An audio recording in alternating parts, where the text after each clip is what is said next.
बिस्मिल्लाहिर्रहमानिर्रहीम। अस्सलाम वालेकुम नाज़रीन, इरफान हाशमी आपको शो में खुश आमदीद कहता हूँ। आज 29 मई और दिन है इतवार का।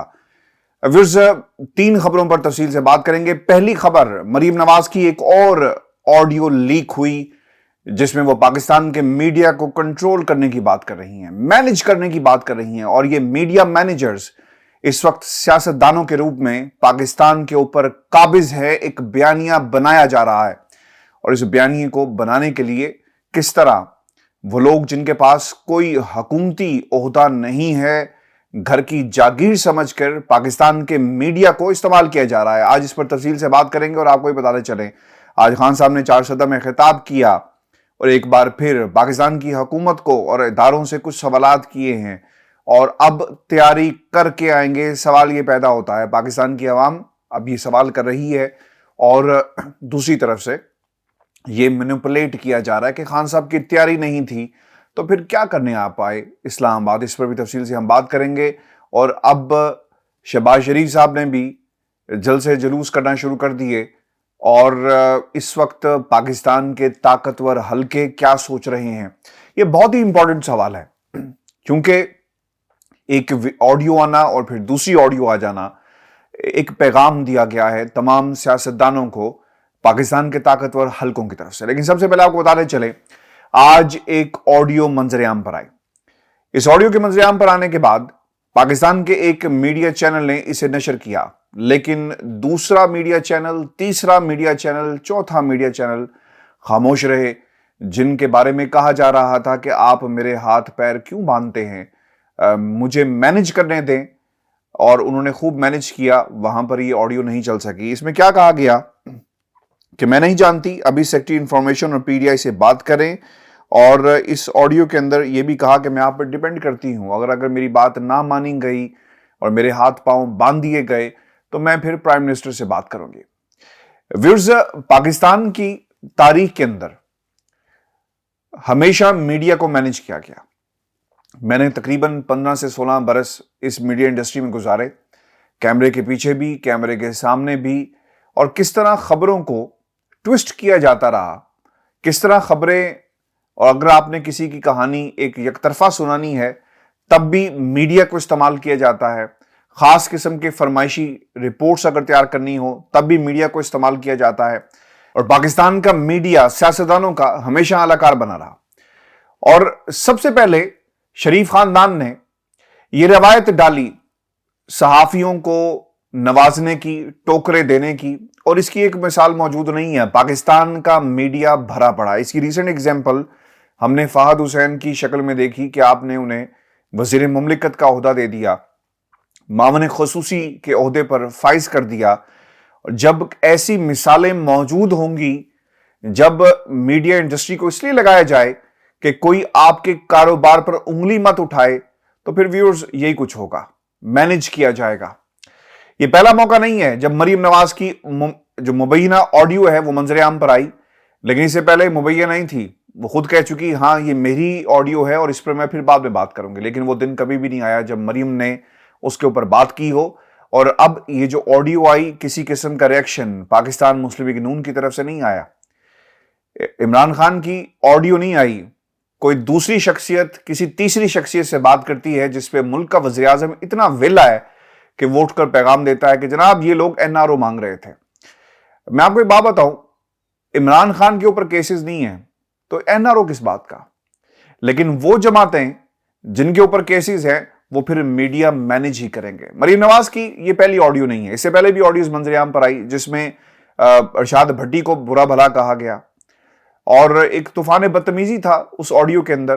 परवेज रशीद के साथ वो गुफ्तगू हो रही थी कि आपने ये कहना है, ऐसे कहना है। फिर एक ऑडियो ऐसी भी मंजरेआम पर आई जिसमें मरीम ये कहती हैं कि देखी मेरी मीडिया मैनेजमेंट। और फिर एक और ऑडियो मंजरेआम पर आई जिसमें मरीम ने ये कहा कि समा को और फलां चैनल को और ये जो इनका एंकर है नदीम मलिक, ये तमाम बातें पाकिस्तान के तारीख की रिकॉर्ड के ऊपर हैं, पाकिस्तान की आवाम ने देखी है। अब कहां पर है पाकिस्तान की अदालतें, कहां पर है इंडिपेंडेंट जर्नलिस्ट, कहां पर है सहाफती अलमबरदार कि अगर कोई आजाद मार्च करे तो आप उसके खिलाफ मार्च शुरू कर दें। तमाम सहाफ़ी सो गए एक लंबी तान कर। और अगर मैं ये कहूं कि पाकिस्तान का मीडिया इस वक्त एक सोए हुए महल का मंजर पेश कर रहा है तो ये गलत नहीं होगा। मरीम ने बहुत पहले एक जुमला कहा था और मैं इसे बार बार कोट कर चुका हूं। मैंने मरीम नवाज की रिपोर्टिंग एक्सटेंसिवली की, इनके डेली का जो विजिट होता था हार्ले स्ट्रीट क्लिनिक का, और वहां पर एक मखसूस चैनल किस तरह इनसे सवालात करता था। पाकिस्तान के अंदर इलेक्शन, पाकिस्तान के अंदर गिरफ्तारियां, और फिर वो सवालात क्या किए जाते थे हुकूमत वक्त के से मुतल्लिक, और पाकिस्तान मुस्लिम लीग नून का बयानिया लंदन से आगे चलाया जाता था। इरफान सदीकी साहब सेनेटर हो गए, जो उनका किरदार ओवर द ईयर्स रहा। फिर एक अनीक नाजी साहब, नजीर नाजी साहब, उनका किरदार क्या रहा वो भी कौम के सामने है। मुजीबुर रहमान शामी साहब, उनका क्या किरदार रहा। हमेशा से उन्होंने पाकिस्तान मुस्लिम लीग नून की साइड ली। और ये एक लंबी फहरिस्त है, ये छोटी फहरिस्त नहीं है, जहां पर सहाफियों ने अपने जाती ताल्लुकात सियासतदानों के साथ बनाए, और इन ताल्लुकात को बनाने का मकसद ये था कि फायदा हासिल किया जाए और किसी का अलाकार बना जाए। और बाज लोग तो ऐसे भी थे जो बीरबल बन गए, इरफान सदीकी साहब की शक्ल में, फहद हुसैन की शक्ल में, और फिर एक वो बोलता पाकिस्तान के एक एंकर थे उनकी शक्ल में। जब आप वजारतें ले लेते हैं, जब आप अलाकार बन जाते हैं, तो फिर एक पस्ती की तरफ माशरा जाना शुरू कर देता है। वो लोग जिन्होंने सच दिखाना है, वो लोग जिन्होंने सच बोलना है, वो फिर क्या करेंगे। मरीम नवाज ने एक जुमला कहा था, मैंने जैसा आपको पहले ही बताया कि मैंने एक्सटेंसिव एक रिपोर्टिंग की हार्ले स्ट्रीट क्लिनिक के ऊपर, और मैंने मरीम नवाज को किस तरह बात करती हैं और इनका क्या बर्ताव होता है सहाफियों के साथ, वो मैंने बहुत करीब से देखा है। और इन्होंने एक जुमला कहा था कि हम हुक्मरान खानदान से हैं। आज इस ऑडियो जो लीक हुई, इसमें वो एक तकब्बुर नजर आया। कोई सवाल ही करे पाकिस्तान के इदारों से भी, कोई सवाल करे पाकिस्तान की अदालतों से भी कि इस पर सू मोटो क्यों नहीं लिया जाता, कि आपके पास कोई पब्लिक ऑफिस नहीं है, लेकिन इसके बावजूद आप क्या कर रही हैं, आप तकसीम कर रही हैं, आप मैनेज कर रही हैं। आपकी ये ऑडियो है जिसमें आप खुद कन्फेस कर रही हैं कि अगर आपने मेरे हाथ पांव बांधने हैं तो मैं फिर वक्त के वज़ीर आज़म से बात करूंगी। यानी जो घर के जितने भी ओहदे हैं वो इसलिए बनाए गए, दिए गए, इनको लाया गया ताकि आप अपने मकासद को हासिल कर सकें। व्यूअर्स, इराक वॉर होती है, पूरी दुनिया का मीडिया इराक वॉर में गया, मशरूम बॉम्ब्स दिखाए गए, कहा गया कि यहां पर केमियाई हथियार मौजूद हैं, कहा गया कि यहां पर दहशतगर्द मौजूद हैं, और एक नैरेटिव डेवलप किया गया मीडिया के जरिए, और दुनिया ने कहा कि वाकई ऐसा कुछ होगा, और किसी ने उसको इतनी मुजम्मत नहीं की। दुनिया के बड़ी बड़ी जो सुपर पावर्स थी इस जंग में शरीक हुई। ये अलग बात है कि बरतानिया के अंदर लोगों ने सड़कों पर आ गए, एहतजाज किया इस वॉर के हवाले से, लेकिन मीडिया का एक किरदार है जिसे कोई नहीं रोक सकता। जब आपके ऊपर ऐसे मीडिया मैनेजर्स मौजूद होंगे तो यकीनन माशरा पस्ती की तरफ जाएगा। और ये जो बार बार मरीम नवाज ये बात कहती रही कि हम हुक्मरान खानदान से हैं, उन्होंने आज ये साबित किया कि इक़्तिदार में इनके आने की वजह अपने केसेस को खत्म करना है। अब देखिए, बहुत इंटरेस्टिंग बात यह है कि अगर ये टेलीविजन चैनल्स की हद तक, यानी जिनको मैनेज करना है, जिनकी जो शाह सुर्खी हैं, वो ये कहते हैं कि अगर इमरान खान ने 4 सदर में खिताब किया तो वो लाइन क्या लिख रहे हैं कि इमरान खान की धमकी, और शहबाज शरीफ साहब जो है वो खिताब कर रहे हैं। ये एक डिफरेंस है जो आपको अब इस वक्त सहाफत में नजर आएगा। और इसके रुए रवा इनकी ऑडियोज, ऐसी कई ऑडियोज अब रिलीज होंगी जिसमें मरियम का जो असल किरदार है वो आपको सामने नजर आएगा। और मैं आपको बड़ी जिम्मेदारी के साथ ये बात कह रहा हूं कि पाकिस्तान के ताकतवर हलके कुछ खुश नहीं है। मेरी जितने भी जो बाखबर लोग हैं जिनसे मेरी बात हुई, वो ये बार बार कहते हैं कि मरीम नवाज ने जो किरदार अदा किया डॉन लीग से अब तक, वो कोई सियासतदानों का किरदार नहीं था, बल्कि वो मुल्क दुश्मन नासिर वाला किरदार है जो इन्होंने अदा किया। और सिर्फ एक प्रॉक्सी वॉर, सिर्फ और सिर्फ एक ऐसी जंग लड़ी जा रही है नवाज शरीफ को मुल्क से बाहर बिठाकर, जिसका जीतना इनके नजदीक बहुत करीब है, लेकिन इनको मुंह की खानी पड़ेगी چونکہ پاکستان کے اندر انتہائی اہم فیصلے کیے جا رہے ہیں۔ ویورز، آج کی تقریر کے اندر خان صاحب نے خبردار کیا ہے شریف خاندان کو اور رانا ثناء اللہ کو، کیونکہ پلان یہ بنایا گیا کہ اگر خان صاحب دوبارہ اسلام آباد کی طرف رخ کرتے ہیں تو انہیں گرفتار کر لیا جائے، اور اس کے اوپر باقاعدہ کام کیا جا رہا ہے۔ اور اگر آپ نے آج مریم کی تقریر سنی ہو تو اس میں بھی کہا گیا مریم کی طرف سے کہ یہ ڈر کر پشاور میں بیٹھا ہوا ہے، اور کیوں نہیں خان صاحب بنی گالہ میں آتے، کیونکہ پلان یہ کیا گیا ہے کہ اگر عمران خان بنی گالہ اسلام آباد آئیں تو جو کیسز ان پر بنائے گئے اس کو بنیاد بنا کر انہیں گرفتار کر لیا جائے، اور پھر کوئی شخص پیچھے موجود نہیں ہوگا جو موبلائز کر سکے پاکستان تحریک انصاف کے لوگوں کو۔ اب جو کور کمیٹی کا کل کا اجلاس ہوا اس میں بہت ساری چیزوں کو وزٹ کیا گیا اور جائزہ لیا گیا ہے ان تمام کیسز کا جو پاکستان تحریک انصاف کی مین قیادت اور جو سیکنڈ ٹیئر ہے اس کے خلاف بنائے گئے۔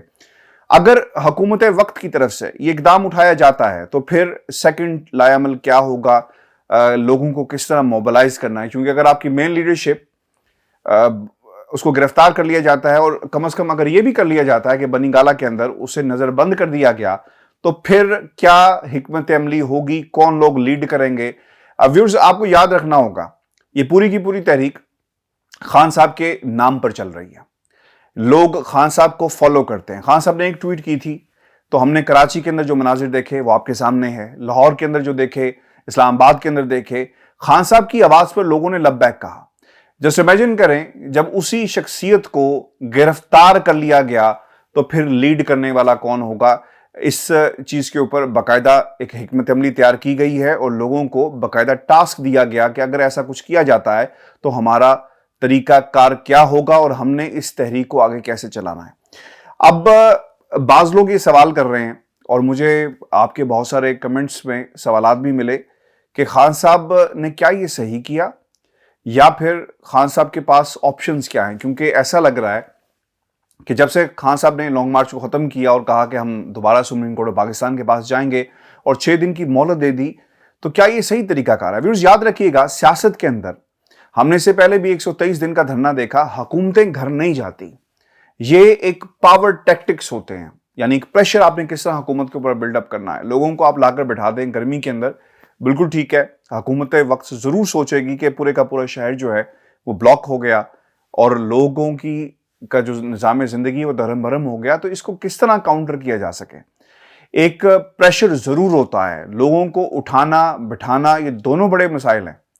اگر آپ کے پاس سامنے 5-6 ہزار کا مجمع بھی ہو اور اگر آپ نے اسے ڈسپرس کرنا ہو تو یہ اتنا آسان نہیں ہوتا، اور دوسری طرف لوگوں کو بٹھانا یہ بھی اتنا آسان نہیں ہوتا۔ اب خان صاحب کا جہاں تک تعلق ہے، یہ جو الٹیمیٹم دیا گیا تھا 25 تاریخ اور آج 29 تاریخ ہو گئی ہے، تقریباً 2 روز رہ گئے۔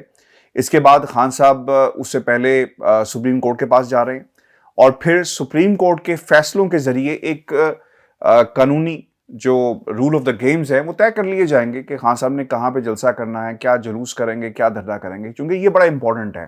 اگر اس کے بغیر گئے تو وہ فری ہینڈ جو پاکستان کے اداروں کی طرف سے اس موجودہ حکومت کو دیا گیا دوبارہ بھی دیا جا سکتا ہے، کیونکہ پاکستان مسلم لیگ نون کی حکومت ہو، امپورٹڈ حکومت کے باقی جتنے بھی سیاسی لوگ ہیں، سیاسی جماعتیں ہیں، وہ یہ کہتی رہی اور کہ ہم نے مشکل فیصلے کرنے ہیں اور ہمارا ساتھ دیا جائے عمران خان کا راستہ روکنے کے لیے، اور وہ ساتھ دیا گیا کس طرح؟ آپ نے فری ہینڈ دے دیا، کوئی کال نہیں چلی، کسی کو روکا نہیں گیا۔ جب بچوں پر شیلنگ کی جا رہی تھی، ہونا تو یہ چاہیے تھا کہ فی الفور کہا جاتا کہ آپ ان کو جلوس اور دھرنا اور جو بھی چاہتے ہیں کرنے دیا جائے اور آپ اپنی حکومت چلائیں جو آپ کو ٹاسک دیا گیا، لیکن ایسا نہیں ہوا۔